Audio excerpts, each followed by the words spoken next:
Marcus, I know you got to get a look at both left tackles this week, Matt Pryor and Bernard Raymond. And Frank mentioned that was a planned rotation just to give both guys some work. So what's the process of kind of building that rotation and deciding kind of what the snap breakdown is for a game? Yeah, that was planned. We talked about that before going into the game, that we were going to get Bernard some reps in there in the second and the third quarter. Obviously, he was involved when we were going 6-0 linemen on a couple plays. So we just want to continue allowing him to build throughout the season. I thought they both played well. Him and Matt played well. But, we just want to be able to give, Bernard just opportunities to continue to grow as a player. So we may need him sometime even more down the season. Well, just to follow up, is there a certain number of plays you're looking for, or does it just kind of depend on how things are going? Not really a certain number of plays. Right now I think we did like 2 series, and it's just been how those series goes. I'm Strauss is keeping count of that. I'm sure it's somewhere in their 10 to 15 range there, maybe a little more. Thanks. James Boyd. Marcus, obviously Pitt and JT had huge days, but how would you assess the other skill guys and maybe how do you get more out of them?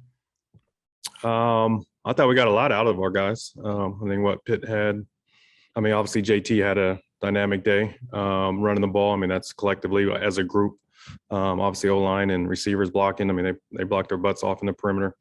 And in the pass game, Pitt had a great day. I think he had like 120. We had like 350. So he had less than half of it. So I think we got some help from other guys. We just spread it around. George Bremer. Marcus, after the game, Jerry Hughes said that your tempo in the fourth quarter really caused them some problems. Is that, given Matt Ryan's strength, is that something that you plan to do a little bit more of this year? When it's needed, it's not just something that we're just going to say we're going to go ahead and do, but when it's needed. At that point of the game, it's like we had to score and score quickly, and then we kind of got rolling there.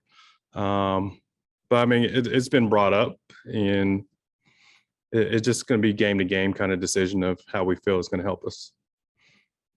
Joel Erickson.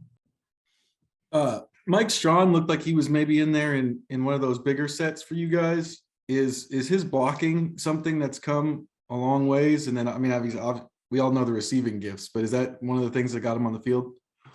Well, no, all our guys I thought blocked very well.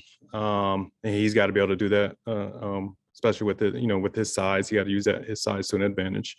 But it wasn't just I didn't say it that way, that he was just in there on the bigger sets. I thought he, when it was his time to go in, he was in. JJ. Marcus, what does Ashton's ability as a run blocker allow you to get to with some runs in 11 personnel? Right. No. Yeah. Ashton has done a great job, phenomenal job for us. Pitt, they all have, but Ashton does bring a unique skill set, being dynamic, strong, fast, physical, willing. And then, he's involved in some of the, the jet sweep stuff, he's just in those type of things. And just his versatility kind of helps open up some of the things in our run game. I guess what is that ability to get to some of those run concepts out of 11 personnel? How does that benefit an offense?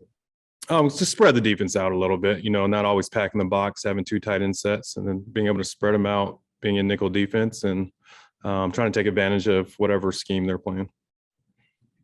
The last one here, Zach Kiefer. Marcus, what have you seen from Braden Smith this week and even going back to late last season? As far as, how do you think he's played considering the level he's played at the last couple of years? Right. I think he's a freaking very good player, great player for us. Dynamic in the run game, great at, in protection. Do I think it was his best game the other day? No. And he knows that. But he's up for the challenge, and I'm not concerned at all about our right tackle position. I'm very confident in what Braden can do and what he brings to our offense.